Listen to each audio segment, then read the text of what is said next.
Good morning, everybody. How are we all doing? Sam here, United People's TV. We're live. We're direct. It's Thursday. Man United back in action yesterday. I didn't think I would enjoy it quite as much as I enjoyed it. But I did. Watching Mason Mount, watching Mejbri, watching Mainoo. Yeah, boy. We'll speak about the game yesterday. All right. I'm going to focus on 4 or 5 main talking points from that game, and we'll discuss it as a community. I will be speaking about Andre Onana. Today, be the day. Please, let me get the here we go from Fabrizio Romano. Man United have been locked in negotiations for the best part of a week now. And there's been no breakthrough, but today is being sold as the day. That's what Fabrizio Romano is saying, that United are optimistic of getting that deal agreed today. I'll run through everything that's being said on him, on the game, on Anthony Elanga to Everton. There's plenty of talking points. Sorry, Ant, I know it's a ridiculously long intro. And there was a comment that really caught me by surprise right before we went live. Let me pull this one up. It just put a smile on my face. Where is it? Leo. Sam seems like a get out of bed at 9:57 sort of guy. I'm up at 7 a.m. and it takes me roughly an hour and a half-ish every morning to research, get everything up here for you. So if you think I rock out of bed at 9:57, you, sir, are gravely mistaken. But who's down here in the comments? Good morning to everybody. Mo Sadders, you're there. Carl, you're there. Richard watching on Facebook, good morning to you. And Perry. Alex, good morning to you. Paula, we've got Dean, we've got Robert. Who are the other regulars? Saeed, Robert, Brennan, you're there. Jack Stewart. Vicky, good morning to you. Gamer Beans, Amy, Ricky. There's plenty of you. Good morning to everybody. I'm looking forward to this show. I'm looking forward to having a conversation about some football.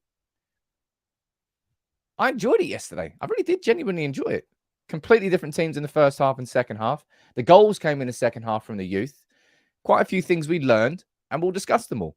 But there's one thing I want to quickly talk about before we get into this show, right? And that is this. Gary Neville's released this interview this morning with Dele Alli. Dele Alli's and his team reached out to Gary Neville so he could have a conversation. And if you haven't watched it, well, it's a 45-minute in-depth conversation where Dele Alli sort of opens up. Dele Alli has been a player who so many fans, non-fans, just everybody's like, what's happened to Dele Alli? Something must be going on behind the scenes. And that interview there was, it was a very brave decision by Dele Alli. And it's something that's really going to help a lot of people. I'm sure it will help him. Now the fact he's like, it will feel like a massive release, having been into rehab now, come out of rehab, and he feels strong enough and mentally strong enough to come out and present it all to the public. It goes to show where he is mentally, but also it's something that really is going to impact a lot of people, I think, in a positive way. So well done to Dele for doing it. And Gary, I think, was sort of the right person to speak to about it. If you haven't watched it, go and check out the Overlap channel. Yeah, I'm about 20 minutes into the interview. I'm going to watch the rest of it later, but I thought it was, if somebody who, in myself, who I hold mental health quite as a seriously important thing. It's important that men in positions where they can influence other people, influence them in the right way. And that's what Dele Alli has done there. So all credit to him, man. And one more bit of news to speak about before we head into speaking about the game itself yesterday. We're going to focus on the game for about 10, 15 minutes. And then we're going to talk about transfers. It'll be a good show. I'm sure you're going to enjoy what we run through. This is just another... I don't really know what to say about the Saudi Arabian investment in football. Jordan Henderson is 33 and they want to quadruple his wages. I think you're talking somewhere in the region of like 700 grand a week. I mean, how are you supposed to compete? It's like the mega Premier League.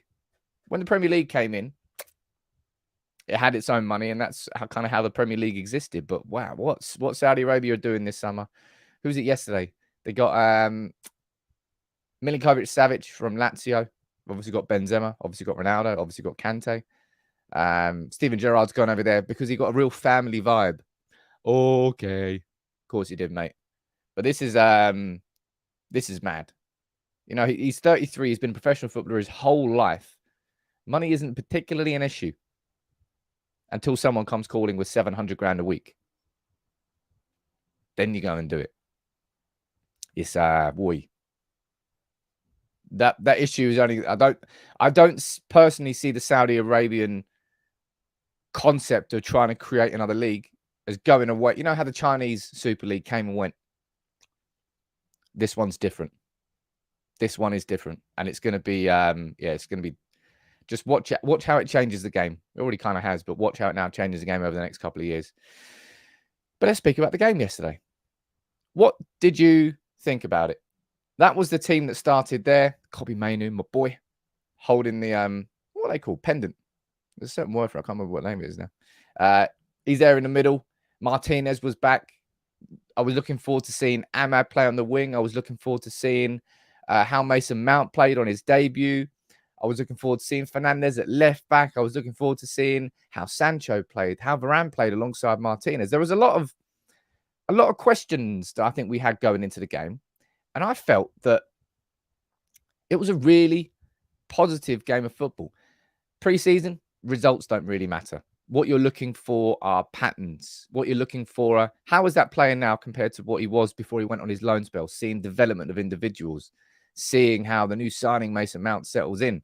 I'm going to run through 4 or 5 big talking points, and you can let me know what you think in the comments. A couple of super chats. Let me read these bad boys out. Don't want to miss these, and then we'll head in and we'll talk about Mason Mount first and foremost. Protosaurus Rex, how you doing, buddy? Thank you very much. You're saying, if Saudi League takes off, we can't complain from a sporting point of view. This is what the Premier League's been doing for the last 20. That's what I'm saying, man. It's an extension or an elevation of the Premier League in terms of finances, in terms of being able to slap it on the table and no one else can compete. That's what the Premier League has been able to do for a long time. And now the Saudi League is doing it to the Premier League. Hey, look, man, we let the Wolves in the door when Abramovich came in 2000 and what was it, 3? This was kind of an inevitability from that point on.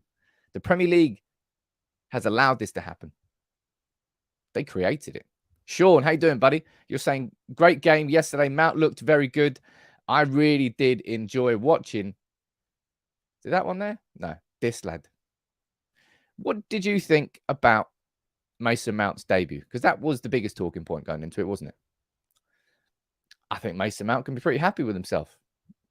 I was pretty happy with Mason Mount. I thought he played. So if you looked at how Manchester United set up at the beginning, from the kickoff anyway, we varied formation quite a lot. I might be doing my video on that at lunchtime today. There's a lot of dynamism and movement between the players, but we started off with Kobbie Mainoo as the number 6, with Mason Mount on the left as a number 8, and Hannibal on the right as a number 8. And it kind of chopped and changed, but Mason Mount was pretty much all over the pitch, wasn't he? He sometimes dropped deep to receive the ball. He was sometimes the first player to press the goalkeeper. Nearly scored a lovely chip. Some nice passes from him. He was all over every single set piece, and I think that's going to be a pattern this season. We need someone to be a set piece specialist. And this is what Ten Hag said about him after the game. He said, look, he was great. We could expect this. He's got plenty of skills, and I'm sure we will take so much joy from him. He will contribute to our performance, absolutely. Now, Ten Hag went as far as to say that he feels Mason Mount is a sort of complete midfielder.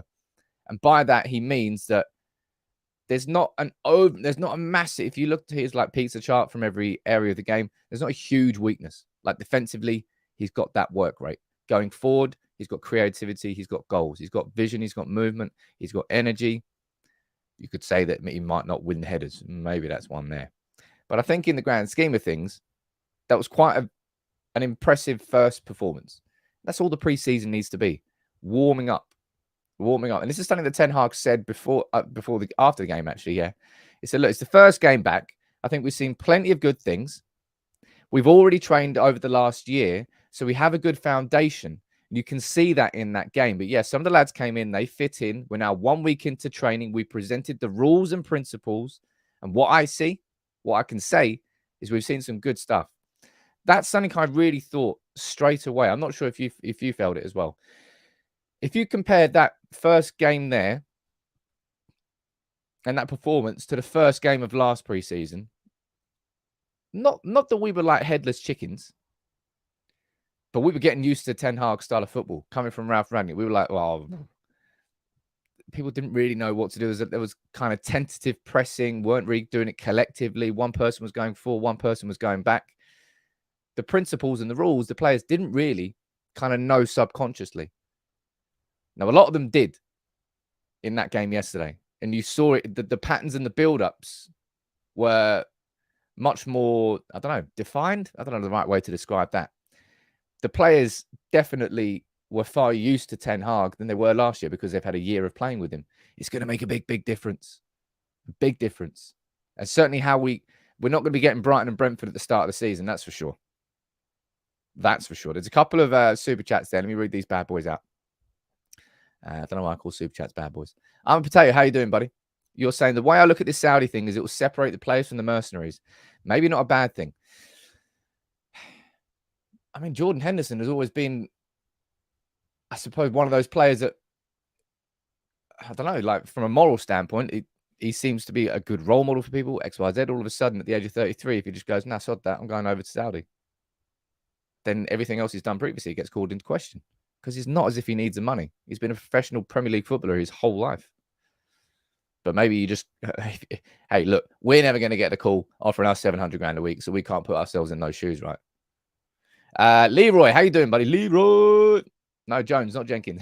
Sorry, I can't help it. It's just what I do when I see the name Leroy. He said, hi, Sam. Long-time viewer, first comment. I've converted to UPTV as I prefer your non-clickbait and grown-up style. Plus, I can bop to the countdown tune. I find myself dancing to that tune. Mate, Leroy, thank you so much for tuning in, and thank you so much for coming over. It's a good community. I'm sure you will enjoy it. But yeah, Mason Mount, I liked what I saw. But if there's a player I'm going to get hyped about from yesterday, well, there you go. It didn't surprise me.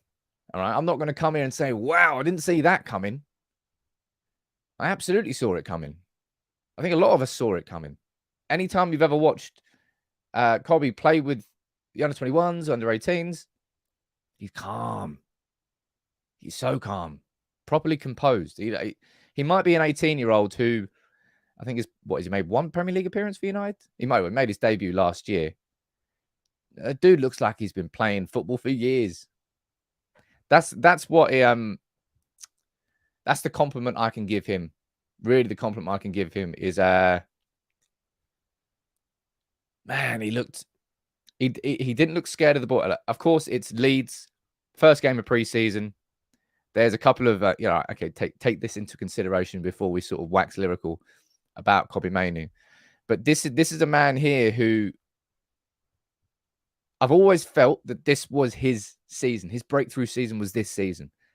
And that's only just sort of heightened my expectations around him. Look, this is what Bruno Fernandes said after the game. What a performance, kid. I don't know. Kid. It's a very Mancunian word. Feels like anyway. Let me go up here and pull this up so I don't miss anything. Oh, dear. During the live show. Oh, wow. Wow. I'm a Potato dropping 20 sweet potatoes. Anyone like sweet potatoes? I like sweet potatoes. 20 gifted memberships. Thank you so much, man. Who are some of the lucky names? Let me read these out. We've got John, you've got one. Charlie D, Glenn Bignell, Helmi Permana, you've got one as well. Daniel Ewing, Daniel Wing, Samwise the Rave. That sounds like me. Big up. Ricky, yeah, the kids did play very, very well in the second half, man. I'm going to be speaking about them. Chris, you're saying noticed Onana was removed from the Inter store. I don't know. We'll speak about Onana in a little bit, but I don't know. What are your expectations of Kobbie Mainoo this season? What are your expectations? Did I miss somebody else? Alex, you're telling me I missed Jack gifting 5 memberships. I'm sorry, Jack. I was getting excited. About man, I need software. I want to put this on the shelf so I never have to hit it again. Damn, stupid bloody software. I've just realized, by the way, with software, because this is like the busiest time of the year, I thought it's kind of going to be stupid me launching all this new software halfway through it. So I'm keeping it going in the background. I promise. It's going to be there for the new season, but maybe not right this second. But what are your expectations here of how much football he's going to play? Because we know full well that there is a big issue what happens in the team when Casemiro's not there. right? When Casemiro is in the team, we look great. When he's out of the team, we. Is Mainoo, do you feel that Mainoo is good enough and will be good enough across the course of this season to be a Casemiro alternative? Or do we need someone like Amrabat? It's a question.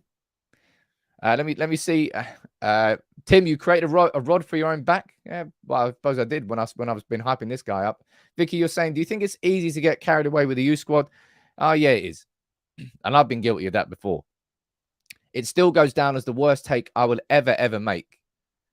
I said that signing Harry Kane would stunt James Wilson's growth.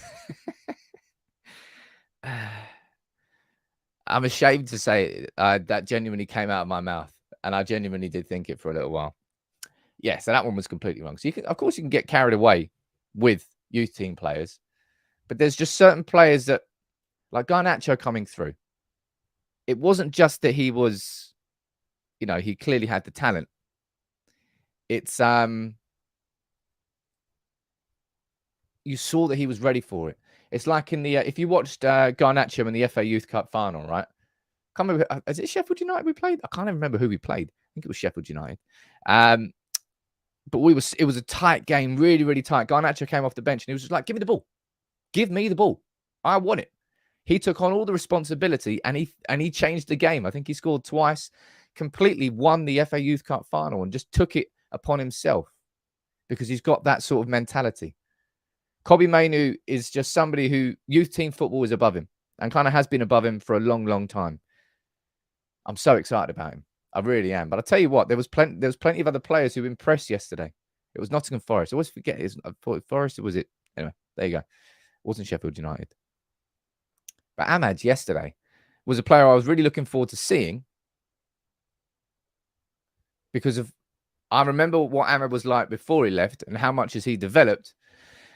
I can see a developed Ahmad. One point in particular was when the ball was passed to him on the wing and he had a defender that came straight into his back aggressively, but he held him off with one arm, push, fed the ball back, didn't lose possession, didn't panic, and didn't get pushed off the ball. Whereas previously, Ahmad would have just flown away like a feather. He's definitely gained some strength there. There's a couple of super chats here. Let me read these bad boys out. Stop calling them bad boys. Seriously. Carl, you think when it comes back to talking about Mainoo, I think he'll makes an impact, will definitely be playing a role. He's willing to learn, and who better to learn from than Cass? That really is a really good, important point. Imagine being Casemiro, the midfielder you're learning from. He is the king of that role, really. Modern day king. Mainoo's got to be rubbing his hands together. And as I said, I've always thought that we're going to be playing with 2 number 8s, and it happened immediately yesterday. And also, I'm going to be speaking about Hannibal in a bit because he kind of fit into that role, didn't he? Jordan, you're saying, anyone really impressed by how the youth played? Yeah, well, I suppose we're kind of speaking about the youth here quite a lot. Ahmad, what did you think about Ahmad? Mo, you're saying he was very positive. Ahmad over Anthony any day. I mean, come on, I'm not going crazy like that. I'm not here saying, oh, we've got a brand new right winger, great. But we've got 2 options there.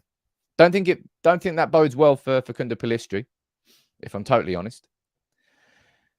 Because if we've got Ahmad, you always need 2 players per position, standard, right? We're not going to have a number 10 anymore. So we're going to have on the left, we're going to have Rashford and Garnacho. On the right, we're going to have Anthony and Ahmad, but also Jadon Sancho's thrown into that mix where he's kind of the third who can play across both. And then up front, well, we've got nobody up front right now. Go down here. Oh, man, Jack, right? I apologize for missing your first one. I think you gifted 5 more. Let's get a double one out. For the main man, Jack. I didn't miss it. It's just, unfortunately, for me to see gifted memberships, it's on a different screen to what your comments are on. It's just the way I kind of work at this moment. And I need to improve that. Ahmad's final touch is disappointed. Yeah, I think his final product yesterday will be left a lot to be desired. Put into some good positions. Touches were wrong, maybe, but I wasn't really looking at that. I was looking at the overall patterns. I was looking at the overall desire of him, and I think he played pretty well. And I think Ahmad can be delighted with how he played, as can this lad, right? Hannibal. Hannibal is a player that I I questioned whether there would be a position for Hannibal in the squad this year. Not through lack of talent, but I thought through lack of opportunity. But Hannibal yesterday had a lot of Bruno about him, didn't he? In that he's on the verge of like falling into a scrap straight away, and because he's got that sort of that temperament. And some of the best, remember when everyone was trying to say like asking for Wayne Rooney to control his aggression? I'm like, if you ask Rooney to control his aggression, you're taking like the best part of Rooney away. Why would you do that? Hannibal, aggression is part of his game. He needs to understand exactly how to use that, because when you're watching the youth team, man, he's got some bookie red cards with the youth team, just like stupid ones, like, you know, pushing, slapping, because people can get in his head very easily. He needs to be in control of that, and if he can be in control of that, it's an asset to his game. Yesterday, it was like an all-round performance from him. Defensively, I can see quite a few of you down there talking about that. I think he was chasing back 40 yards, really well-timed tackle. Ten Hag will look at that and go, okay, right, that's a plus. Going forward, he was good. Pulled out a cracking save from the goalkeeper. Inside the Alex, that's a really good comment down there saying Hannibal felt like a mix of Fred and Bruno. That's a fair concept, a fair comparison inside your head. And when you think about it, right, hypothetically, what Manchester United could do this season, this summer, is we could sell Fred and McTominay, and we could bring through Kobbie Mainoo and Hannibal.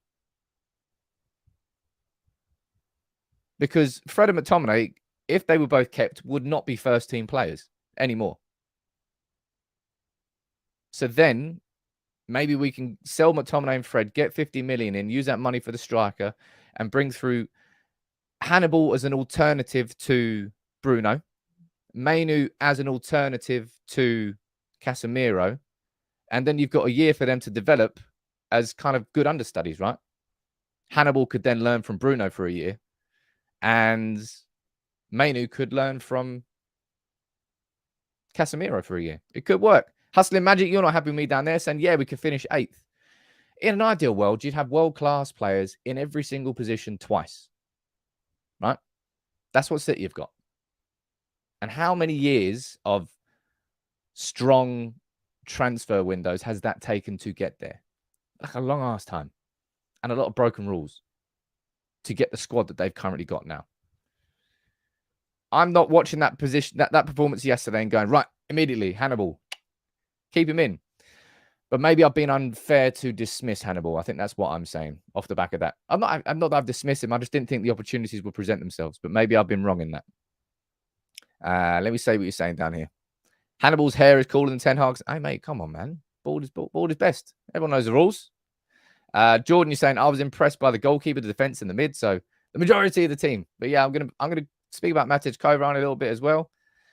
Billington, you're saying Bruno never misses a game. The guy's a robot. That's exactly why you don't need to spend big on an alternative to Bruno, which again might be why someone like Hannibal maybe could suit that.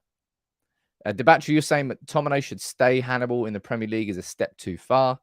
I don't think United will be looking to sell McTominay actively. Like, we're actively trying to sell Henderson, Elanga, which I'll speak about in a bit, and a couple of other players. Don't think we'll actively sell McTominay, but if someone comes in with a good offer in and around the 30 million mark, I think it's something that United will consider. But Hannibal, I think he can be pleased with his own performance yesterday, right? Just like Ahmad could be, just like Mason Mount, just like Mejbri. It was really good to see this man back as well, right? So good to see Martinez back. And this is what Erik Ten Hag said about him after the game. He said, look, he lacked a little bit of rhythm, but he turned up to Carrington a week earlier than he was supposed to be, cut his holiday short, and he got back to work. He got back on the grind. And, well, you know about me and Martinez. Hui. Not hoy anything. It's just, yeah, serious man crush. But he's my boy. He's absolutely my boy. And I'm just happy to have him back. I think that's all I'm saying. I'm just happy to see, because remember how much we feared when he got that injury against Sevilla last year, we were like, that could be a career-changing injury. And it wasn't. It was just a little tiny broken toe. Good. So Martinez is back, and those line breaking passes came back in straight away. I'm looking forward to seeing him with Onana behind him alongside Varane. Very much so. Right. And I'm going to move on to talk about some of the U team players next. Oh, man, no, I'm not. Wow. 7 Samurai. We can go on to talk about no memory in here, but 7 Samurai coming in with I'm a Potato. Man, your usernames are funny, man. You just gifted 20 minutes, man. 20 minutes? You know, sometimes you just have things in your head. It just comes out. Boop. I'm very guilty of that. 20 gifted memberships from the main man. Thank you so much, man. And the community, say big up to the main men. We've got 7 Samurai and I'm a Potato. Who's winning in a scrap between those two? That's what we need to know. Alex, you're saying that Martinez looked a bit rusty. He did look a little bit rusty, but this is day 1 of preseason, right? It's day 1 of preseason.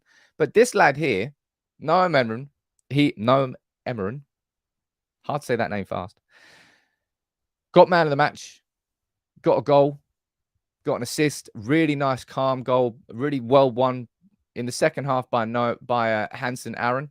Won the ball high up the pitch, played it through to him. It was a nice, calm finish. You know, the one where the striker opens up his body and just kind of strokes it in underneath the goalkeeper. It's kind of, that's like the accomplished finisher's finish, if you want to call it that. Good goal. Even better pass for Joe Hugill for the second goal. Another accomplished finish. And he got man of the match. He nearly got an assist towards the end. I think it was Reece Bennett who hit the post. Nice. One to watch. He's not really a name that, in my opinion anyway, coming through the academy, he's not one that sort of stood out as like, wow, this is one that we're looking out for. But might be one to watch. Last preseason, it was Zidane Iqbal and it was Charlie Savage who stood out, and we're like, they're going to make it now. Zidane Iqbal's been sold for less than $1 million, and Charlie Savage was on loan at Forest Green Rovers last year. Was it Forest Green Rovers? I think it was. He was on loan, something like that. Played well, deserved his man of the match. This guy, I thought was it was an interesting 45 minutes. I imagine you're probably going to be looking at Noam Emeren, maybe playing well enough to earn himself a good loan to the Championship. Maybe he can go to Sunderland. Maybe we can create a good, because that seemed to work for Amad Diallo. Maybe it works for him as well. I thought Kovar showed that he's a ball-playing goalkeeper yesterday. And that's been a question that we've been wanting to have an answer to. Of course, it's Leeds. It's first game of preseason. But because Erik Ten Hag, I'll speak about it in a little bit, Ten Hag has confirmed that the majority of the first team players, although they're going to be back at Carrington on Saturday, they're not going to be involved against Lyon on Wednesday in Edinburgh. So we're probably going to be seeing this man here. I thought he was pretty damn good. Nice passes. Certainly those passes where there was 2 defenders in front of him and he went through the middle of them to find the deeper line midfielder. It's kind of, you might say it's a risky pass, but if you're good enough and you're confident enough, it's a very simple pass for you to make. I thought he played quite well. Let me see what you're saying down there in the comments. I think there's a couple of super chats. Let me read this out. Abby, you're saying we would need Amrabat, some man who can learn and settle in the DM role, more like ease into it. I mean, yeah, technically he could do that, but if he's third choice, he's hardly going to get a minute. I mean, Casemiro is going to play the majority of the big games, but maybe in those other games, Mainoo could dovetail with him. And maybe McTominay stays and does it as well. Amrabat, I don't know. We'll find out about that. I'm not winning a fight. Humor as well as generosity. You're a very good potato. V33, you're saying Garnacho, Hannibal, Mainoo, and Alvaro, class of 23. Alvaro Fernandez, right? There he is at the back there. Let me zoom in on him. There he is. I've been looking forward to watching him play. And I don't think he disappointed yesterday. Unfortunately for him, he's got Shaw and Malacia I mean, he's shown yesterday he could probably compete with Madison, and it'll be interesting to see what United do. But going back to the talking point there, oh man, I clicked the right tab. Come on, drop a like on the video for that. Look at the odds. He played well. I'm looking forward to seeing him play again. And the question with Kovar is, could he be the number 2 at Manchester United behind Onana? And we'll speak about Onana in a second. That's the question. I'm looking forward to getting an answer. But from what we saw yesterday, I was quietly impressed. Quietly impressed. Now, let's talk about the main point of the show. I said we were going to talk about the game yesterday for 10, 15 minutes. Here we are, half an hour into the show. There were a lot of good talking points, right? Quite a few of you think that he can. Malps with a really, really good comment there. That's the one thing that we were missing yesterday, right? All the positivity about how a lot of these lads played, right? We need a striker, man. We need a striker. Glaringly obvious yesterday. Was it Forsen was playing there at one point? And then Sancho was in a false 9, and Ahmad was kind of trying to drop in the middle. We need a striker bad. We need a striker badly. Not that we needed that game yesterday to understand that. But today, could it be the day? That's what we're hoping. And that's what I'm hoping as well, because I said, I've got to go on a stag do tomorrow. And I want this Onana. Here we go. Before I go, I will run through the latest on this from Fabrizio Romano. This is what is being said about Onana today. Why is that refreshed? Brilliant. Inter's boss yesterday, Inzaghi, said, look, Onana to United, he's an Inter player. And he called up for our preseason camp tomorrow. The market's unpredictable. We know Italian clubs need to sell before signing new players. And right now, Inter are trying to sign Lukaku from Chelsea. Man, didn't Chelsea sign him for like 100 mil? And Lukaku has been involved in some big old transfers, isn't he? So we know full well that Inter need to sell before they can buy. It's just what their manager has said right there. And this is what Erik Ten Hag has said about Onana. He goes, look, goalkeeper's a key position, but I'm happy with the players that we've got now. Ten Hag, if you've learned anything from the De Gea situation with Erik Ten Hag, is he'll say what he needs to say to the media. He's in control of that. He won't let narratives go the way that the press wants by just telling the press what they want to hear. He'll tell the press what he would like them to believe is what's going on. De Gea, we want him to stay. I'll be honest, actually, at the time he said that was probably the correct thing. He's not going to be happy with who he's got. And that's where today comes in, right? This is what Fabrizio Romano is saying. Understand that Thursday is the crucial day to make the Onana deal happen. United and Inter will speak tomorrow. The optimism remains after some tense moments. And he's saying this, that United are optimistic that they will be able to seal an agreement for Andre Onana on Thursday. I suppose the reason it is important is because Inter are going back for their preseason. Inter do want to sign Lukaku and are actively bidding. I think 30 million euros, what was said there. That's where Inter are at. And that's why the next 24 hours are crucial. Now, I'm hoping that we get the here we go. And as I've sort of maintained for a while now, for me, it feels like a when and not if, which could come back to haunt me. I understand that. I know how the game works, but I don't think it will. And Onana will be in before the preseason tour.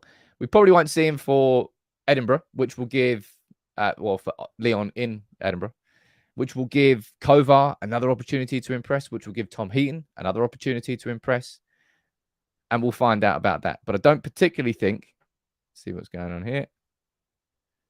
Oh, mate, this is David Ornstein saying that Al Ittihad are about to make a concrete bid to sign Fabinho from Liverpool for 40 mil.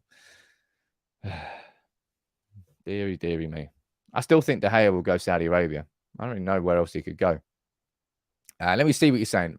Rob, you're saying, I'll be very surprised if this deal didn't happen. Yeah, I know. Lee, you're saying, why didn't we go for Timber? I mean, that's low down our priority list, dude. If you're looking at this summer, we had the striker, maybe 2 strikers. We've got the goalkeeper. We've got number 8 in Mason Mount, an alternative to Casemiro's, and maybe a right centre back would have been 5th or 6th on the priority list. Yeah, Timber's going to be a cracking signing for Arsenal. I'm jealous, but it's not as if they've taken our top target. That wasn't our priority this summer. What else are you saying down here? Danny, you're still pessimistic about the here we go today. Maybe it's because we've been disappointed so many times. I'll be honest, I'm part of it. I hoped the here we go was going to come last Friday, but it hasn't. And I think Inter must just be, well, just negotiating. I think a lot of this will be coming down to not just the fee, but how much is given up front. I think that's probably quite a crucial part of it, because United's accounts, if we're clever and we sign Onana and we spread that across 4 years, it's not really going to affect too much of FFP. If Inter are pushing for us to pay more up front, all of a sudden it becomes a more significant impact on our accounts and therefore more difficult. I think that's probably going to be just as much of the negotiation. William Ford saying, did you see what the Swedish Rumble said about Maguire? No, I haven't seen that. So I can't comment on that. Emuze saying, why do you think this deal's taken so long? I've just kind of explained my own theories. Kev, you saying, would you play Fish over Maguire? No. Fish is going back on loan to Hibs, I think. Yeah. Good.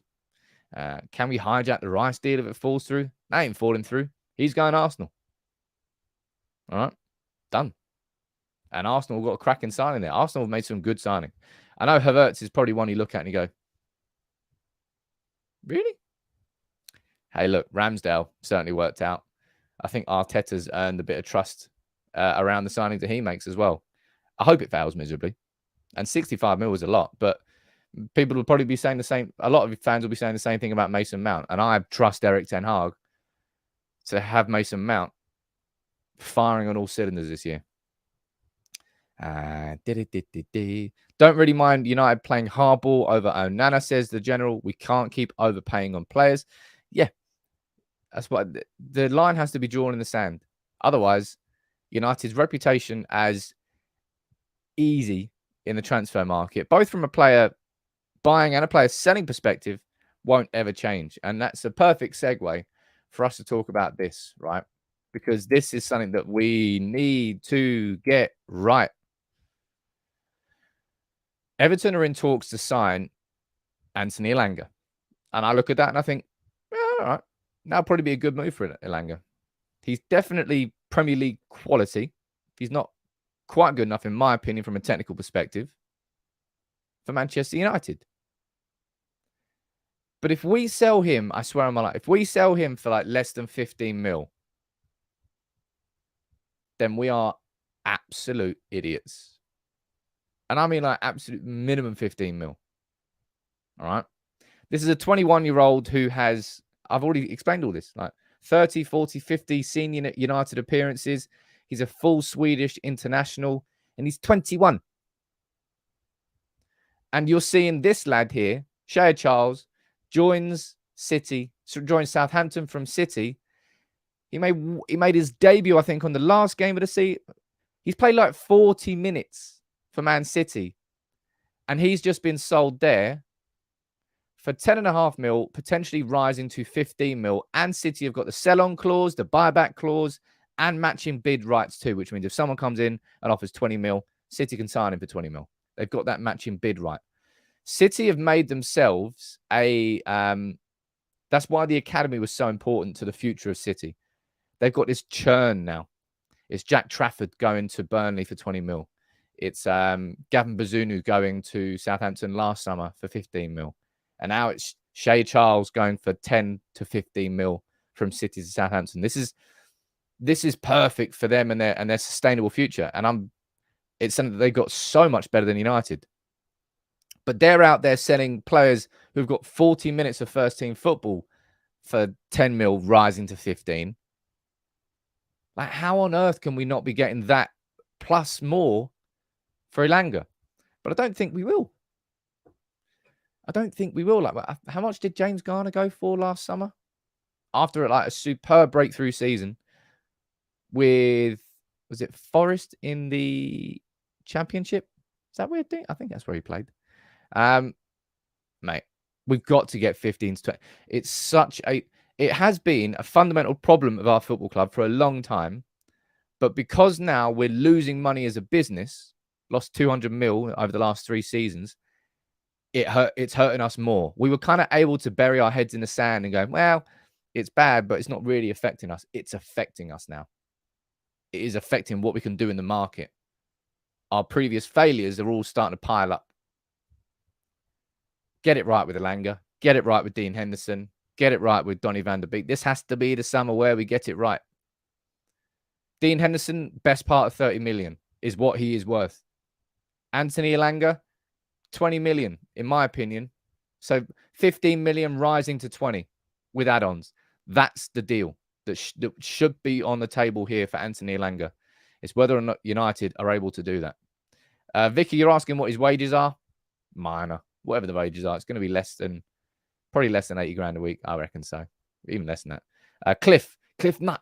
How you doing, buddy? Nice to see you joining as a member. Let me know where you're watching from. I'll try and give you a shout out. Lots of you agree. Did Ghana go for 8 mil? Nah. Was it that? Jeez. Man, that's cheap as hell. That is cheap as hell.